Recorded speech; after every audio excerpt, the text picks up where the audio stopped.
ಪಾಪ ಇಟ್ಟು ನೋಡ್ರಿ, ಸಾಮಾಜಿಕವಾಗಿ ಅಲ್ಲಿ ಕಳಕಳಿ ಇಲ್ಲ. ಒಂದು ಏನಾಗಿದೆ ಅಂದ್ರೆ ಈ ಸರ್ಕಾರಗಳನ್ನು ಬ್ಲ್ಯಾಕ್ ಮೇಲ್ ಮಾಡಲಿಕ್ಕೆ ಟ್ರಸ್ಟ್ಗಳು ಇದ್ದಂಗೆ ಅದಾವೆ. 11 ಕೋಟಿ ರೂಪಾಯಿ ಕೊಟ್ಟಾರೆ ಹಿಂದೆ ಯಡಿಯೂರಪ್ಪ ಸರ್ಕಾರ ಅದೆಲ್ಲ. ಅದನ್ನು ಪೂರ್ತಿ ಫೇಕ್. ಇವನ್ ಗ್ರಾಮ ಪಂಚಾಯತಿ ಪಿ ಡಿ ಒ ಸಹಿತ ಡುಪ್ಲಿಕೇಟ್ ಸಹಿ ಮಾಡ್ಯಾರ. ಎಲ್ಲ ಬಿಲ್ಲುಗಳು ಡುಪ್ಲಿಕೇಟು. ಮತ್ತು ಇವ್ರನ್ನ ಹೆಂಗೆ ನಂಬ್ತೀರಿ? ಈ ಟ್ರಸ್ಟ್ ಹೆಂಗೆ ಸಮಾಜಕ್ಕೆ ಒಳ್ಳೇದು ಮಾಡ್ತದೆ? ಈ ಕಡೆನೂ ಅದೇ, ಇದು ಕೂಡಲ ಸಂಗಮ ಇದೂ ಟ್ರಸ್ಟ್ನೂ ಅದೇ. ಅದು ಒಂದು ಖಾಸಗಿ ಆಸ್ತಿಯಾಗಿದೆ. ಅದರಿಂದ ಈ ಎರಡೂ ಟ್ರಸ್ಟ್ಗಳಿಂದ ಸಮುದಾಯಕ್ಕೇನೂ ಒಳ್ಳೆಯದಾಗೋದಿಲ್ಲ. ನನಗೆ ಕೇಳಿದ್ರೆ ಅವು ಎರಡೂ ಟ್ರಸ್ಟ್ಗಳ ಮೇಲೆ ಜನ ವಿಶ್ವಾಸ ತೆಗೆದು ಹಾಕಿದ್ದಾರೆ.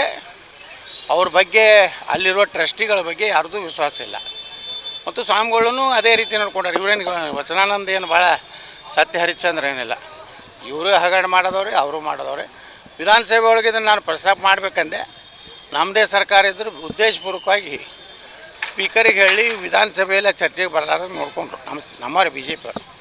ಯಾಕಂದರೆ ಇದ್ರೊಳಗೆ ಬೊಮ್ಮಾಯಿರು ರೊಕ್ಕ ಕೊಟ್ಟಾರೆ, ಯಡಿಯೂರಪ್ಪನೂ ರೊಕ್ಕ ಕೊಟ್ಟಾರೆ. ಪಂಚಮಸಾಲಿ ಸಮಾಜ ಭಾಳ ದೊಡ್ಡದಂತೇಳಿ ಒಂದು ಇವ್ರು ಬ್ಲ್ಯಾಕ್ ಮೇಲ್ ಮಾಡ್ಯಾರ. ಇವ್ರು ಏನು ಟ್ರಸ್ಟಿಗಳು ಅದಾರಲ್ಲ, ನಮ್ಮ 1 ಕೋಟಿ ಹುಟ್ಟದಾವು, ಅಟ್ಟದಾವು, ಇಟ್ಟದಾವು, ನಾವು ಮನಸ್ಸು ಮಾಡಿರಿ ಅವ್ರಿಗೆ ಹಾಕ್ತೀವಿ.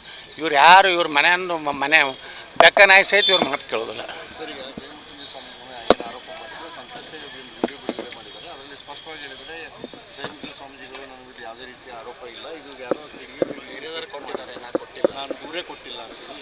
ನೋಡ್ರಿ, ಅದೇ ಹೇಳ್ತೀನಿಲ್ಲ, ಈ ಎರಡು ಟ್ರಸ್ಟ್ನಾಗ ಬರೀ ಇದೇ ನಡೆದೈತಿ. ದೂರೇ ಕೊಟ್ಟಿಲ್ಲ ಅಂದಮ್ಯಾಗ ತನಿಖೆ ಆಗಲಿ, ಅದು ಯಾರು ಸಹಿ ಇದೆ, ಡುಪ್ಲಿಕೇಟ್ ಇದೆ, ಅವರು ಶಿಕ್ಷೆ ಆಗಲಿ. ನಾವೇನು ಯಾರ ಪರವಾಗಿ ಮಾತಾಡೋದಿಲ್ಲ. ಏನು ಈ ಸ್ವಾಮಿಗಳ ಮ್ಯಾಗ ಏನು ಆಪಾದನೆ ಬಂದಿಲ್ಲ, ಅದರಿಂದ ಅವ್ರು ಮುಕ್ತ ಆಗಬೇಕು. ಅವರು ನಾ ಇನ್ನೂ ಮಾಡಿಲ್ಲ ಅನ್ನೋಂಥದ್ದು ಸಮಾಜಕ್ಕೆ ಹೇಳಬೇಕಟ್ಟೆ. ಅದಕ್ಕೆ ನಾ ಏನೋ ಅವ್ರಿಗೆ ಸಪೋರ್ಟ್ ಇವ್ರಿಗೆ ಸಪೋರ್ಟ್ ಮಾಡೋದಿಲ್ಲ. ಇದ್ರೊಳಗೆ ಏನಾಗಿದೆ, ಡುಪ್ಲಿಕೇಟ್ ಸಹಿ ಮಾಡಿ ಅಂತ ಹೇಳ್ತಾರೆ ಹೆಣ್ಮಗಳು. ನಾನು ವಿಡಿಯೋ ನೋಡಿದೆ. ಆದರೆ ಅದನ್ನು ಈಗಾಗಲೇ FIR ಆಗಿದೆ. ಪೊಲೀಸರು ಅದನ್ನು ತನಿಖೆ ಮಾಡ್ತಾಯಿದ್ದಾರೆ.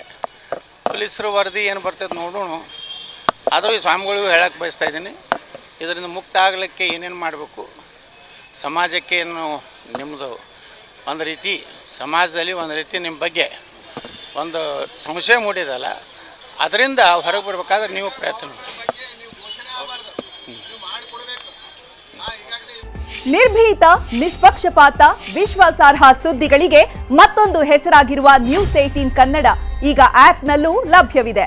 ದಯವಿಟ್ಟು ಇಲ್ಲಿರುವ QR ಕೋಡ್ ಅನ್ನು ಸ್ಕ್ಯಾನ್ ಮಾಡಿಕೊಂಡು ಆಪ್ ಡೌನ್ಲೋಡ್ ಮಾಡೋದಕ್ಕೆ ಮರಿಬೇಡಿ. ನಿಮ್ಮ ಬೆಂಬಲ ಹೀಗೆ ಸದಾ ನಮ್ಮೊಂದಿಗಿರಲಿ. ಧನ್ಯವಾದ.